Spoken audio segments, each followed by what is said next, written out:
प्रकार मानने वाला कि आगे हमारे सभी मित्रगण एवं माता हम सब आपका हार्दिक स्वागत और अभिनंदन करते हैं।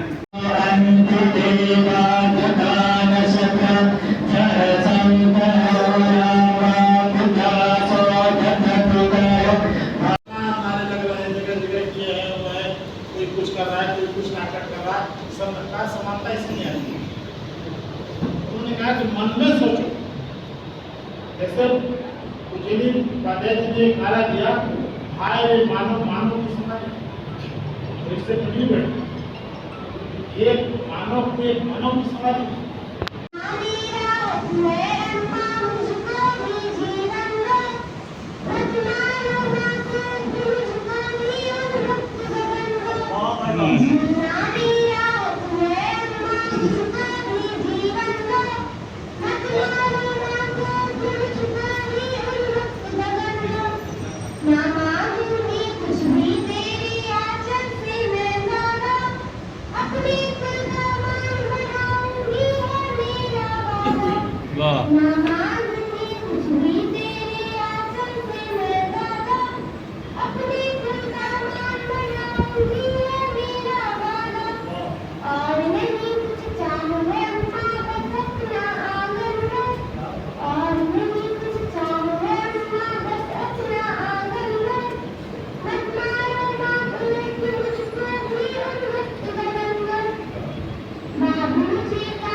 बदल जाता है।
बहुत अच्छा है, वाह वाह वाह।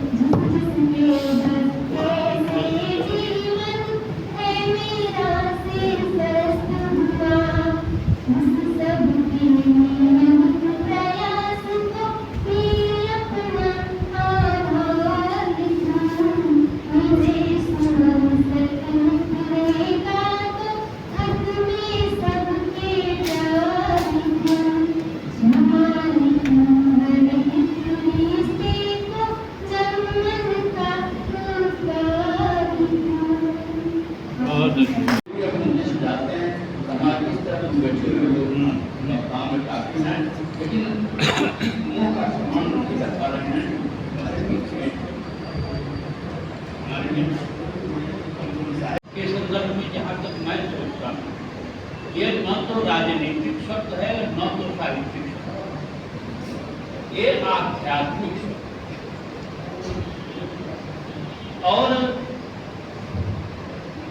मैं समझता हूँ कि पंडित दीनदयाल उपाध्याय जी इन सभी बातों से पहले एक आध्यात्मिक और एक आध्यात्म ही सिखाता है, एक आत्मवाद।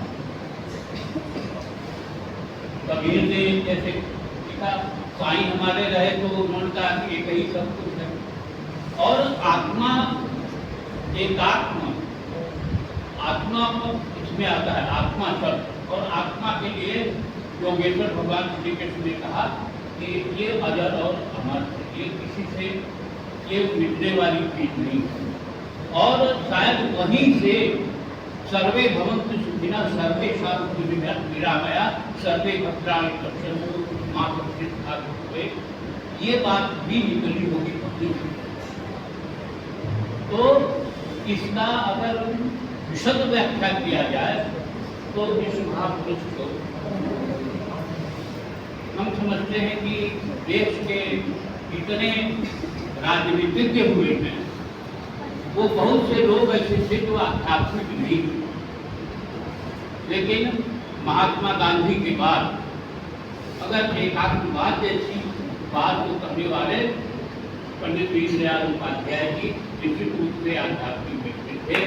मैं उनके जन्म अवसर पर अपनी श्रद्धांजलि करता हूँ और सिर्फ एक पुस्तक आपको सुनाना चाहता हूँ कि वक्त आंसू को बहा देता है, वक्त आंसू को बहा देता है, वक्त रोते को हंसा देता है, वक्त चाहे तो भला क्या न करे एक इंसान को संभाल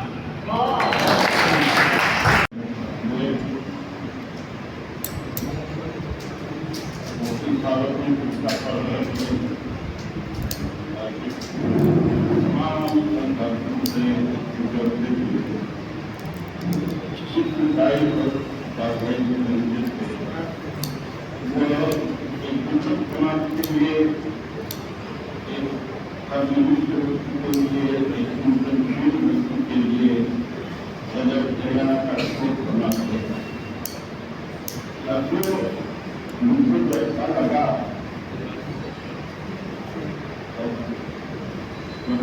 को हम लोग समझ बहुत नहीं थी, लेकिन समझ में आया कि मथुरा की धार्मिक भूमि पर जो भगवान कृष्ण की पर चली रही है, वहाँ से वो लेकर संभवतः वह भी ऐसे कृष्ण की तरह ही एक सात्विक बनना चाहते थे जो देश की दशा और दिशा में परिवर्तन के आकांक्षी थे। मंच पर बैठे हुए ममता सिंह, भारतीय जनता पार्टी के कर्मठ जुझारू जिला अध्यक्ष आदरणीय नंदलाल गुप्ता जी, मंच पर बैठे हुए इस सदन के बहुत ही जुझारू कर्मठ विधायक आदरणीय भूपेश भाई, मंच पर बैठे हुए हम सभी के गार्जियन रहे इस बार के वकील और भारतीय जनता पार्टी आरएसएस के रहे आदरणीय तापसी जी, मंच पर बैठे हुए बहुत ही कई बार हमारा बार में उनसे मुलाकात दिल्ली से लेकर यहाँ तक अक्सर होता रहता आदरणीय विनोद चौधरी जी, मंच पर जो संचालन कर रहे हैं बहुत ही वरिष्ठ, बहुत मधुर और बहुत शालीन तरीके से संचालन कर रहे हैं आदरणीय श्री रविंद्र मिश्रा रामचंद्र मिश्रा जी, मंच पर हमारे बगल में बैठे हुए हम चुनाव के दौरान इनसे आशीर्वाद मांगने गए थे घर पे, तो इनका बड़ा एक सड़क खराब है, हमेशा हमको याद दिलाते रहते हैं कुछ न कुछ। बहुत ही वरिष्ठ हमारे प्रदेश में बैठे हुए आदरणीय मार्केंद्र मिश्रा जी, मंच पर बैठे हुए मंचासीन जो बगल में बैठे हुए उनके आदरणीय वकील साहब, बगल में बैठे हुए नगर पालिका के पूर्व रहे बहुत कर्मठ जुझारू अध्यक्ष भाई कृष्णवाणी गुप्ता जी, मंच पर बैठे हुए भाई अनिल द्विवेदी जी, मंच पर बहुत ही वरिष्ठ और जनपद के लिए कई मंचों पे मुलाकात हमारी होती रहती है, बहुत ही आदरणीय पार्षद मिश्रा जी, मंच पर नगर पालिका के बहुत ही कर्मठ जुझारू को मैंने इससे शपथ ग्रहण समारोह में मंच संभालते हुए पहली बार उनको देखा था, बहुत ही वरिष्ठ और साहित्यकार कवि आदरणीय पंथी जी, आप सभी जानते हैं। बस हम लोग यही है कि हम भारत देश के निवासी हैं, एकता और अखंडता, विभिन्न संस्कृति, विभिन्न परिधान, विभिन्न भाषा, विभिन्न भोजन, सभी को जोड़ते हुए यही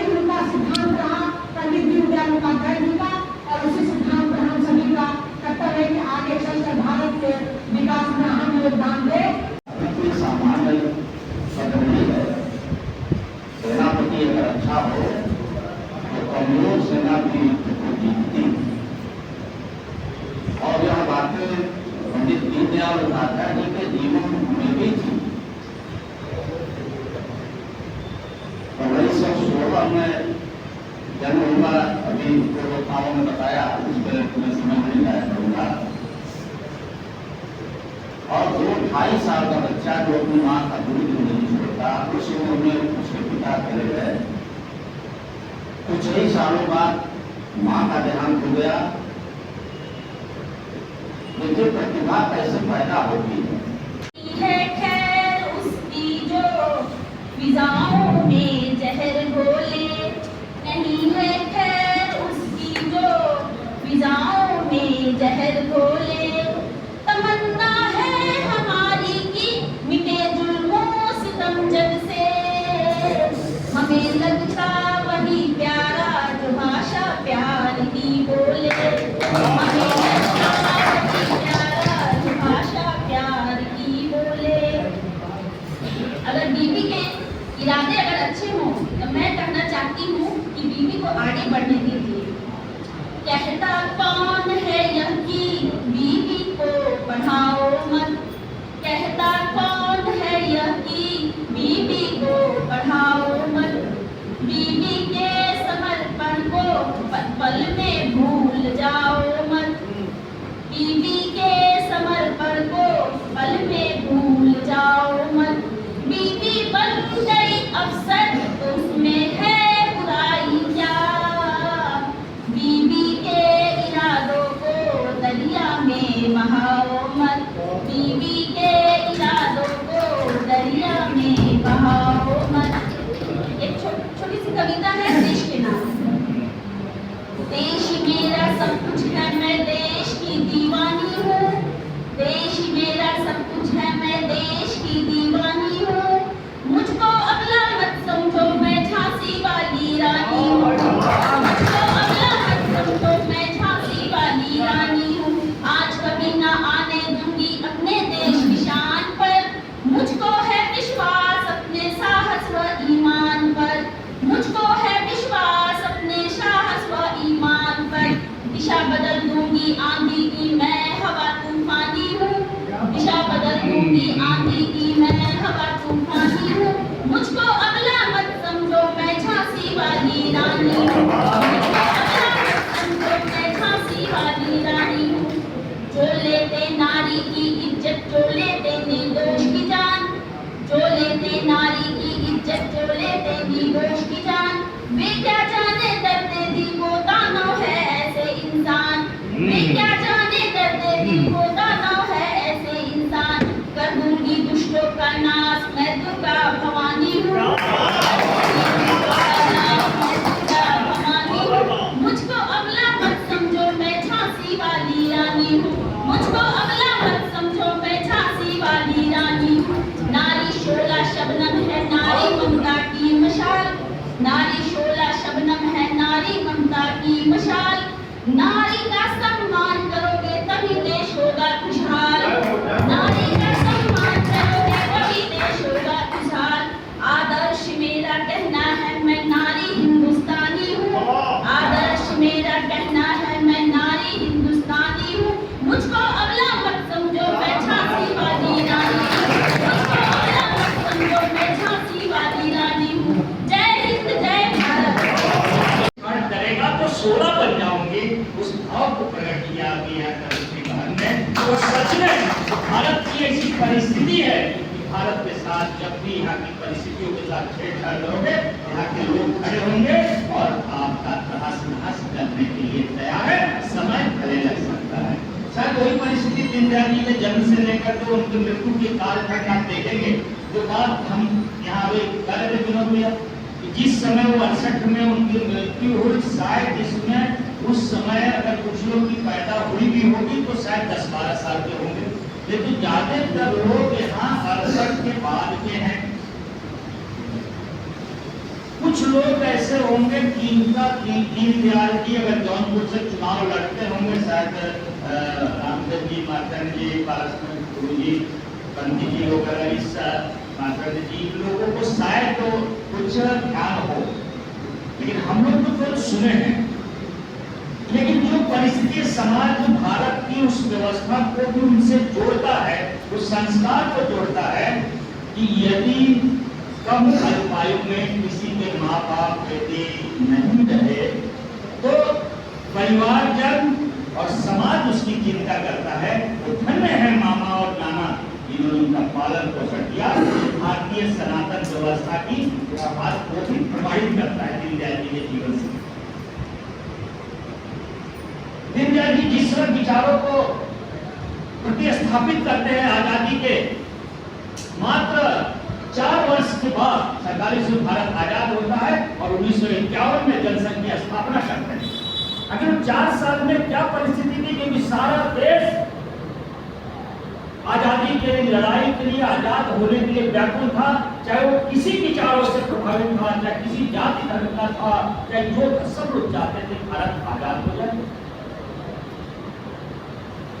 चाहे वो असहयोग आंदोलन के माध्यम से, चाहे वो कांड के माध्यम से, क्योंकि सबके मन में भाव थे भारत आजाद हो। लेकिन 4 साल के बाद भी ऐसी क्या परिस्थिति बनी, उसी सरकार का सबसे मजबूत को सामान्य व्यक्ति थी, क्योंकि विद्वता के बारे में जिस स्कूल में पढ़े उसी स्कूल के वाइस चांसलर में वो व्यक्ति कांग्रेस सत्ताधारी दल को छोड़ करके आता है और विचार करता है कि नहीं ऐसा दल होना चाहिए। क्यों? जो सपने थे आजादी के, क्रांतिवीरों के, देश के, वो सत्ता प्राप्त होते ही 4 साल में ही किया कि उस दिशा में भारत नहीं बढ़ रहा है। क्योंकि सोचते हैं कि जो अंतिम पायदान के व्यक्ति उसका विकास हो। इन्होंने एकदम सही कहा, एकदम आपने सही कहा। मेरा गांव एकदम नक्सल प्रभावित क्षेत्र में, और आज से 20 साल पहले मेरे गांव में बरसात में मोटरसाइकिल साहब नहीं जा सकते। जब मैं संगठन से जुड़ा, जाति परिषद से जुड़ा और डॉक्टर सत्यप्रकाश जी भी हम लोग के साथी रहे, मैं लाकर हरिशन डिग्री कॉलेज से पढ़ाई की और मैं एलएलबी में प्रथम से 62% मेरा नंबर है। 62% नंबर से मैंने उत्तीर्ण किया और मेरे साथ बुद्धि के बहुत से छात्र थे। एक तो नेतागिरी करता है, तुम तो फेल हो जाओगे। मैं कहा मैं तुमसे ठीक नंबर लाऊंगा और वो 58% 55% रह गए और मैं 62% में चला गया। और तुम्हें कहा यार देखो ये कैसे हो गया। अब जब लगभग 2000 के आसपास की बात है, बात काउंसिल में रजिस्ट्रेशन होना था और तब तक संघ के द्वारा जो है नक्सल प्रभावित क्षेत्र होने के नाते पब्लिक केंद्र का स्थापना होना था। मुझे संघ के द्वारा जाति परिषद से वहां से जाए और मेरी डिग्री उसी समय पूरी हो गई थी। तो मेरे मन में एक हलचल था कि डिग्री है मेरे पास, उसका कुछ उपयोग भी होना चाहिए। तो उसी समय उस प्रांगण की सबकी मेरे में व्यवस्था थी और हाईकोर्ट के जज जो है उस कार्यक्रम में आए और बुद्धि से भी, और चूंकि हम व्यवस्था में बुद्धि के भी जो मुंसब थे वो भी वहां पहुंचे, क्योंकि मैं उनको जानता नहीं था और वो अभी मेरे दिमाग में आज तक पिंच करता है। मैं उनको जानता नहीं था और जज साहब मुझे कॉपरेट करते थे। जज साहब ने हमको बुलाना है, बात करना है, सब करते और ये कार्यक्रम और चले गए। सबसे पहले अध्यक्ष को धन्यवाद देना होता है, बाकी चीजें करने की कोई जरूरत नहीं है, समय भी कम रहता है। तो मैं बड़ा पूज्य पंडित दीनदयाल उपाध्याय जी के जन्म दिवस पर आप लोगों से जोड़ते हुए केवल इतना ही कहना चाहूंगा,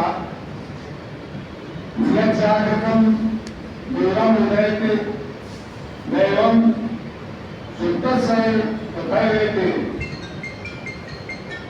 दो दिन जो किसान जो गिरेंगे तब में बड़ा शिव संकल्प बचते सारा साहित्य, सारा अध्यात्म, सारी व्यवस्था केवल शिव संकल्प कल्याण के ऊपर ही आता है।